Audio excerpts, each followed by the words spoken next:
하나님 말씀 사무엘하, 구약성경 사무엘하 12장 24절부터 25절 2절 제가 읽겠습니다.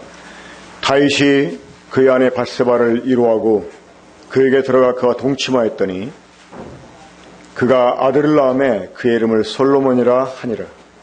여호와께서 그를 사랑하사 선지자 나단을 보내 그의 이름을 여디디아라 하시니 이는 여호와께서 사랑하셨기 때문이더라.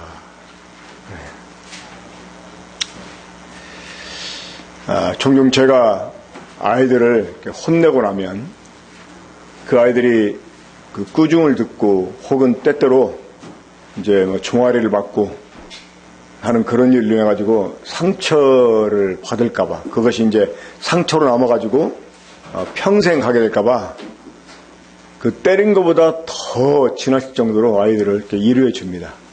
그럴 때마다 제 아내가 저에게 아유 그럴 바에는 혼내지나 말지 이러면서 이제 저를 이렇게 핀잔을 합니다. 하나님도 우리들의 이 범죄에 대해서 철저하게 책망하시고 징계하시지만 우리가 중심으로 죄를 인정하고 회개할 때에는 용서하시고 위로하시는 하나님이십니다. 오늘 우리가 함께 읽었던 이 본문 사무엘하 12장 24절부터 25절까지 말씀 보면 하나님은 정말 우리들을 넉넉히 위로하시는 그런 하나님이신 것을 보게 됩니다. 자, 다윗이 하나님께 범죄했습니다. 그가 방심한 순간에 이 죄욕에 빠져서 죄를 짓고 만 것이죠. 그때 이 다윗은 죄를 뉘우치기보다 그 죄를 숨기기에 급급했고 잔꾀를 써서 그 죄를 감추기 위해서 여러 가지 시도를 했습니다마는, 그러나 그 계획이 자신이 원하는 대로 되어지지 않자 어떻게 했습니까? 그 자신의 충실한 부하였던 우리아를 죽음에 내몰도록 살인 교사하는 죄까지 이르게 되었습니다. 자, 그런 후에도 그는 이 자신의 죄를 인식하지 못하고 뉘우치지 않았습니다. 나중에 하나님께서 선지자 나단을 통해서 그에게 한 악한 부자 이야기를 들려주십니다. 그때 이 다윗이 어떤 말을 보였죠? 그때도 여전히 그것이 자기 이야기라고 생각하지 못하고 오히려 막 화를 내면서 그런 자들은 당장에 어떻게 처단해야 된다고 막 목소리를 높였습니다. 그때 나단 선지자가 그게 바로 당신이다 라고 이제 지적을 하죠. 그 말을 들었던 다윗이 어떤 반응 보입니까? 그때야 비로소 자신이 범죄했다는 사실을 하나님께 고백하게 됩니다. 그런 다윗을 하나님은 즉각 용서해 주시죠. 하지만 하나님은 그가 치르게 될 범죄의 대가에 대해서 말씀해 주셨습니다. 우리 한번 사무엘하 12장 10절부터 14절까지 또 보겠습니다. 사무엘하 12장 10절부터 봅니다.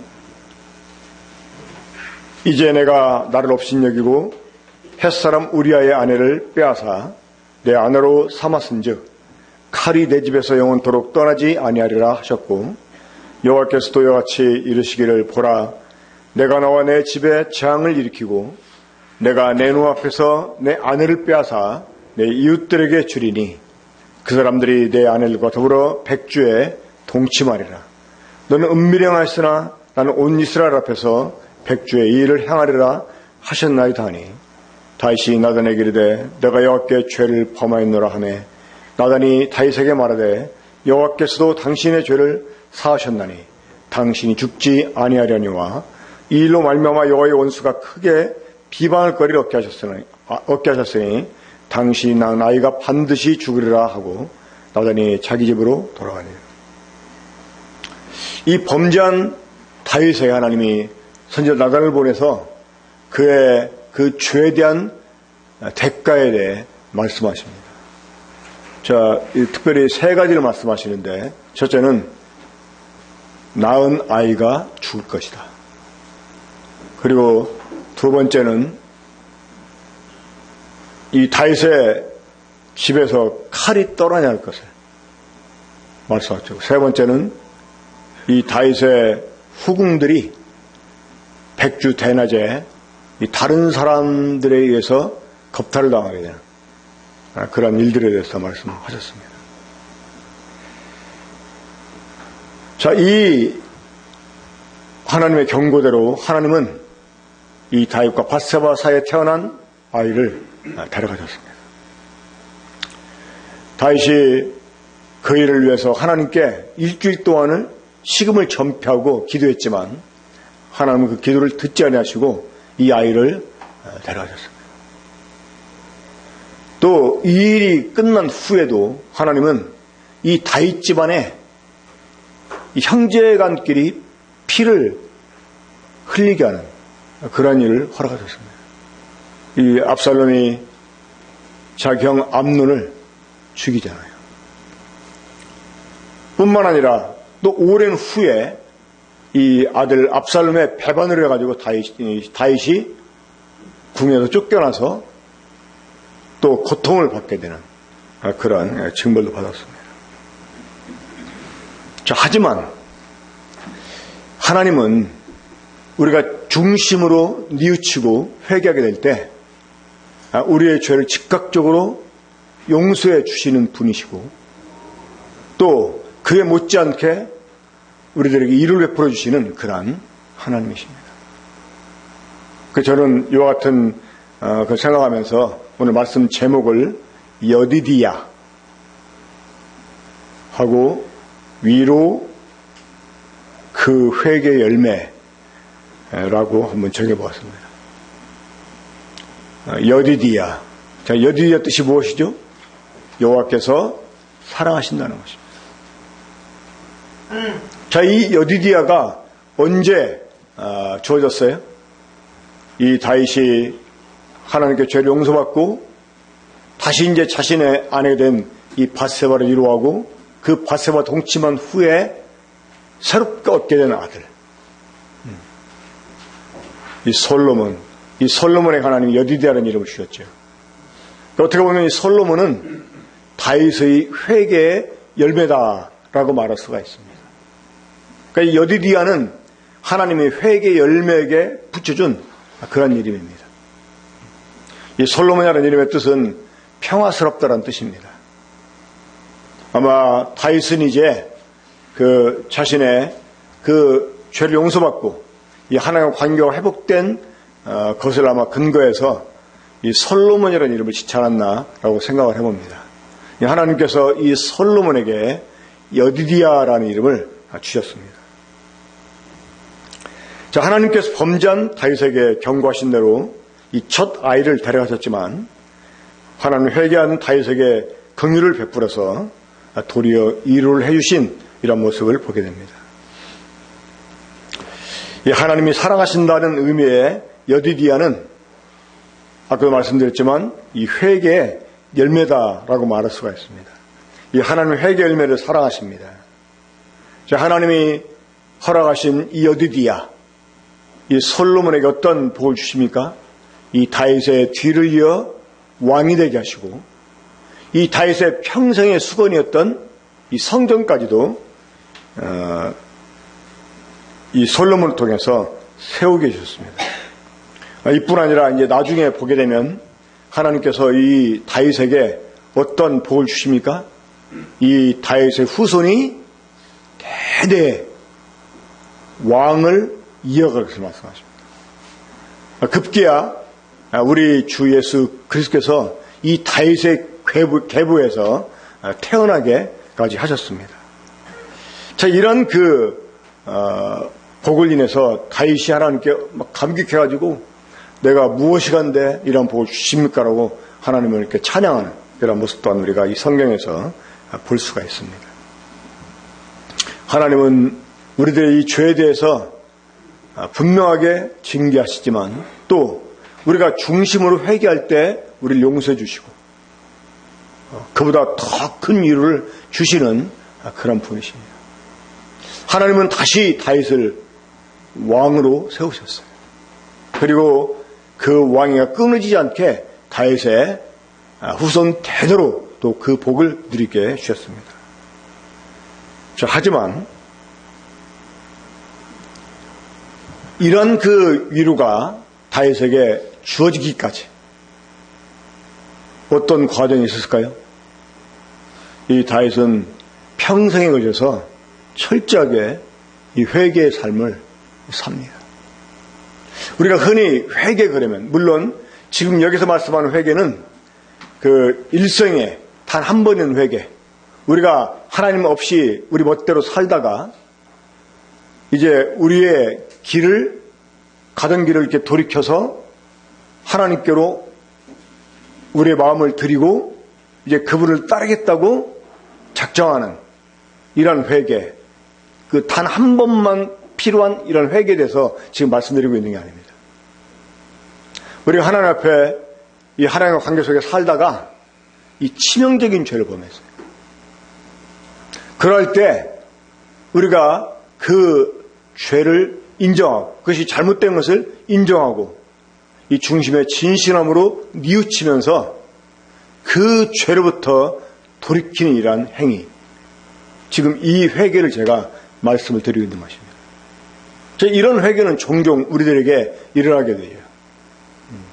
어떤 형제님이 단 한 번뿐인 회개 해가지고, 회개는 단 한 번만 하면 된다, 이런 이제 책을 썼다가 좀 곤혹을 치른 일이 있었어요. 모임 안에서도 그렇고 이 모임 밖에 일반 교파에서도 좀 문제를 삼았던 이런 일이 있었습니다. 물론 그 형제님이 의도한 이 회개는 우리가 예수 그리스도를 믿을 때, 우리가 하나님 살다가 예수 그리스도를 믿을 때 하나님께로 돌아서는 이 삶이었던 전환, 이 회개를 의도한 것이었죠. 이런 회개는 단 한 번뿐이면 됩니다. 근데 아예 그 회개라는 말 속에 일반적으로 우리가 회개한다라고 말할 때 그 모든 회개들을 다 포함시켜서 그런 뉘앙스로 말씀한 거예요. 아마 일반 교회에서 이 회개를 남발하니까 아마 그걸 의식해가지고 회개는 맨날 하고 날마다 하고 막 자주 하고 그런 게 아니고 단 한 번이면 된다, 아마 이런 의도로 말씀하셨는데 이제 그것이 조금 문제가 되긴 했었습니다. 자, 그런 회개는 우리에게 단 한 번뿐이면 됩니다. 하지만 우리가 일상의 삶에서 하나님께 범한 죄들, 우리의 그 허물들, 실수들, 이런 것들에 대해서 우리가 하나님께 계속 회개를 해야 돼요. 자, 이제 우리 모임도 약간 그런 경향이 있습니다만은 이 구원파 교회 이런 데 가면 만약에 구원받은 성도가 자기를 가리켜서 나는 죄인입니다 이렇게 말하면 즉각적으로 어떻게 반응하게 될까요? 그 사람들이 구원 못 받은 사람으로 취급을 합니다. 왜? 이미 하나님이 예수님의 구속을 통해서 우리를 의롭다 하게 주셨는데, 이제 그래서 우리는 의인이 됐는데 자기를 죄인이라고 한다? 그거는 예수님 안 믿는다는 얘기다. 이러면서 이제 막 구원 못 받은 사람으로 취급을 하게 됩니다. 자, 하지만 우리가 주님 앞에 지금 범죄를 했어요. 그러면 우리가 하나님께 내가 죄를 범했다고 하고 나는 죄인입니다라고 말할 수 있어요. 야고보 4장을 보면 성도들에게 너희 죄인들아 라고 책망을 합니다. 야고보서는 성도한테 써진 편지입니까? 부도자한테 써진 편지입니까? 성도한테 써진 편지예요. 근데 성도들에게 너희 죄인들아 이렇게 책망을 해요. 우리가 신분적으로 죄인이 아닙니다만은 우리가 범죄하게 되면 상태적으로 죄인이 되는 거예요. 이 복음을 전할 때도 참 그런 게 문제가 되는데, 옛날에 사역자 수양회 때 어떤 형제가 저 한 방을 쓰면서 어떤 청년에게 복음을 전한 걸 자랑하더라고요. 근데 그 청년한테 이제 우리의 그 영원한 죄, 우리의 어떤 과거, 현재, 미래 죄까지 다 하나님 용서해 주셨다. 하는 걸 이제 전했는데, 그러면서 네가 만약에 예수님 믿고도 어떤 죄를 지었다. 그럼 너 죄인이 아니냐? 죄인이다. 그럼 너 구원 받냐 못 받냐? 그러니까 못 받는다. 이러니까 너 구원 못 받아 이렇게 말했다는 거예요. 근데 그 청년이 며칠 뒤에 와가지고 나 그래도 천국 간다고 이러면서 그래? 그럼 네가 만약 예수님 믿고 사람 한 사람을 죽였다. 그럼 천국 가냐 못 가냐 하니까 사람을 죽여요? 이러면서 그럼 못 가죠 이러더래요. 그럼 너 구원 못 받았나 이랬다는 거예요. 근데 또 며칠 뒤에 있다가 그 청년 와가지고 나 그래도 천국 간다고 그러더래요. 그래? 그럼 네가 사람을 10명을 죽였다. 그러면 가냐 못 가냐니까 10명이나요? 그럼 못 가죠. 그럼 너 구원 못 받아 이렇게 또 말했다는 거예요. 근데 나중에는 이제 와서 그러더랍니다. 이제 그래도 갈 수 있다고. 그래서 됐다 이랬다는 거예요. 제가 그 얘기 듣고 그 자리에서 면박을 줬습니다. 무슨 복음을 그런 식으로 전하냐. 만약 그러면 그 청년 진짜 사람을 죽이고도 이 체포돼가지고 끌려가면서도 그렇게 말할 거다. 그러다 천국 간다고. 물론 어떤 심정에서 복음을 그렇게 전했는지 이해가 됩니다. 우리가 정말 이 치명적인 죄를 지었어요. 주님과 함께 살아가다가 사실 우리 죄를 자주 짓잖아요. 그럴 때 우리가 하나님 앞에 정말 이 중심으로 그 죄를 깨닫고 인정하면서 뉘우치고, 그럴 때 우리가 주님 앞에 정말 범죄했다고 실토하고 주님 정말 저는 어쩔 수 없는 죄인입니다 이렇게 우리가 말할 수 있는 거예요. 근데 그런 걸 갖다가 당신 그런 구원 못 받은 거 이렇게 말하는 거는 진짜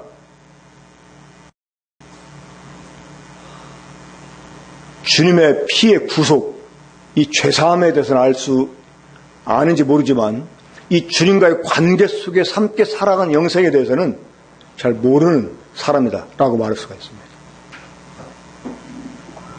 이 다윗은 자신의 평생에 걸쳐서 하나님께 회개합니다.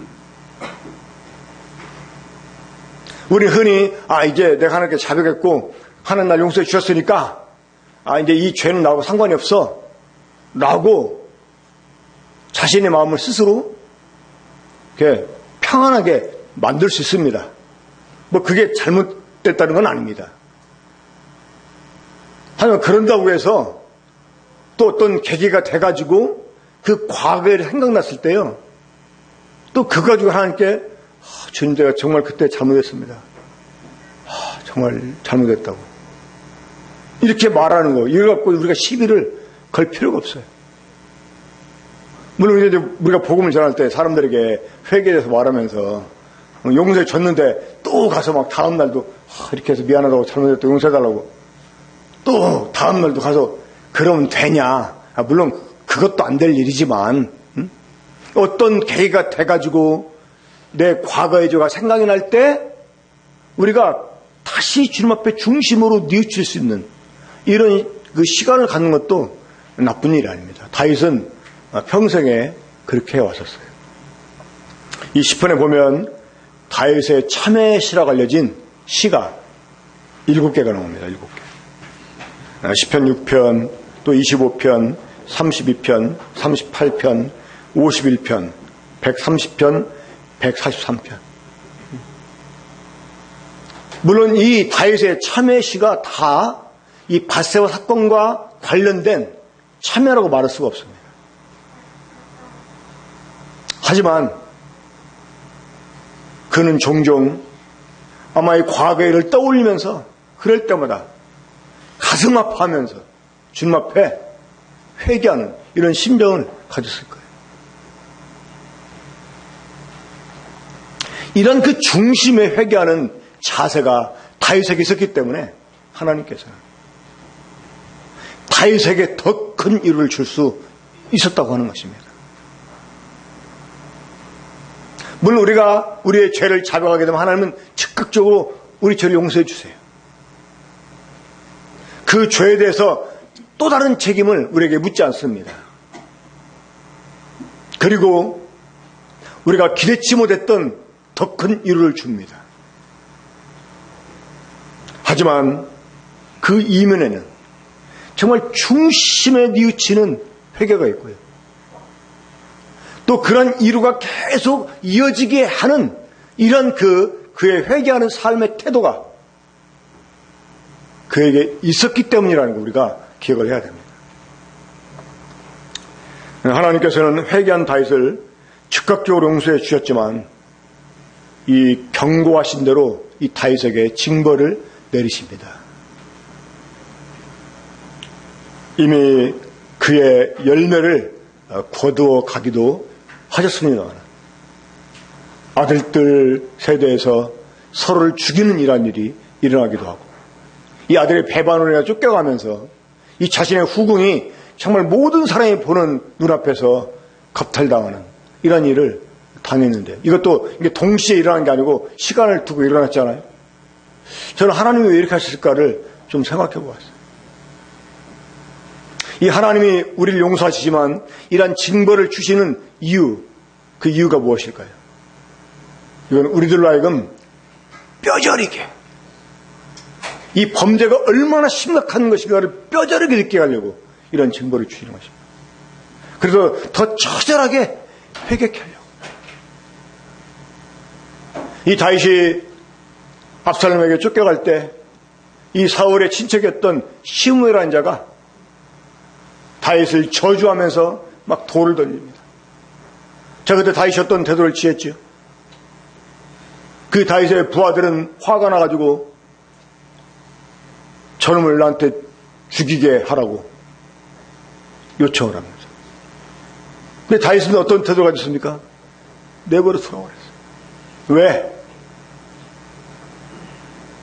저거 지금 저 사람이 날 저주하는 게 아니고 하나님이 저 사람을 통해서 난 저주한다. 이렇게 반응했습니다.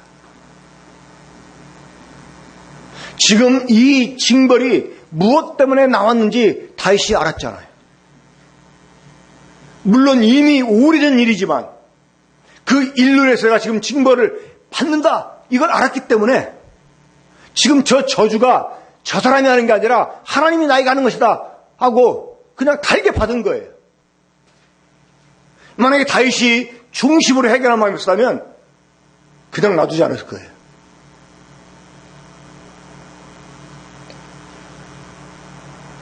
하지만 그는 중심에 회개하는 이런 마음을 가지고 평생 살았기 때문에 자신에게 어떤 불이익이 올 때 이게 하나님 나를 치게 하시는 거구나 생각을 하고 그냥 받아들이고 하나님이 그런 다윗을 다시 세우신 거예요. 그런 다윗에게 이루를 주신 거예요. 물론 그런 일을 허락하시는 하나님 마음이 더 아프시죠. 우리가 자식 잘못할 때 매를 때려보세요. 오히려 내가 더 아프잖아요. 그 눈에 넣어도 아프지 않을 그 자식을 바로 교육하기 위해서 매를 댈 때 여러분 더 아프지 않습니까? 또 그것 때문에 이 아이가 주눅들까봐 의기소침해져서 또 무슨 마음에 병이 생길까봐 그냥 더 큰 위로를 위로해주고 여러분 이게 하나님 마음이에요. 하나님은 우리들에게 여디디아를 계속해서 주기 원하시는 그런 분이십니다. 사실 다윗이 솔로몬을 낳았을 때 하나님이 선지자를 보내서 여디디아라고 말했지만 사실 여러분 여디디아라는 이름은 솔로몬의 이름이 아닙니다. 다윗의 이름입니다. 이 회개하는 자를 하나님이 살아가신 거예요. 사실은 여디디아라는 이름은 다윗에게 주어질 이름이었습니다. 여디디아가 여디디아를 낳은 것이죠. 하나님은 비록 우리를 징계하시는 분이시지만 우리를 죽음에까지는 붙이지 아니하시고 또 우리가 중심으로 뉘우칠 때 주님은 정말 우리가 상상할 수 없는 이러한 복을 이루어 주시는 그런 분이십니다.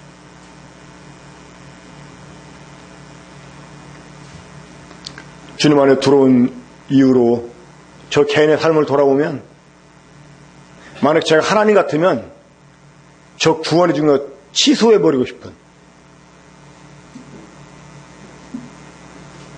그런 저였다고 생각을 합니다.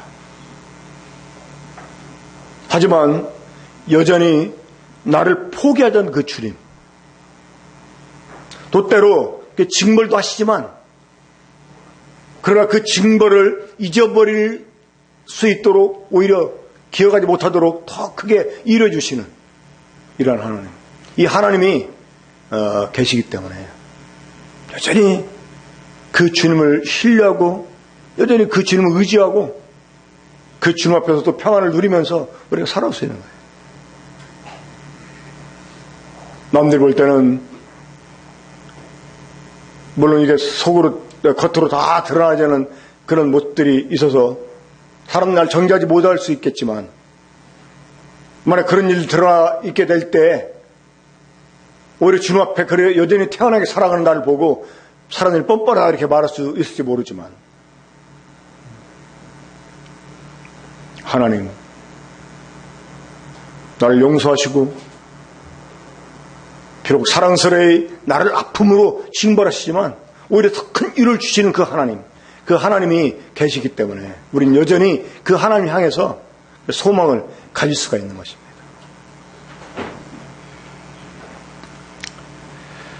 저는 요즘 때때로 제 마음속에 제 마음을 다스리기 위해서 스스로에게 절제하기 위해서 되뇌이는 말씀이 있습니다.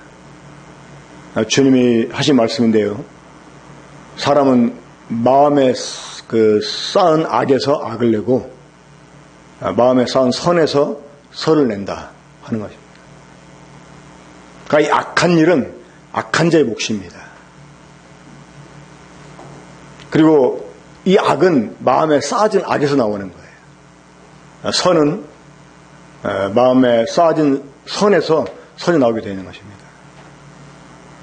대체적으로 하나님이 어떤 성도들을 징벌하기 위해서 사용할 때 보면 악한 사람들을 사용해요.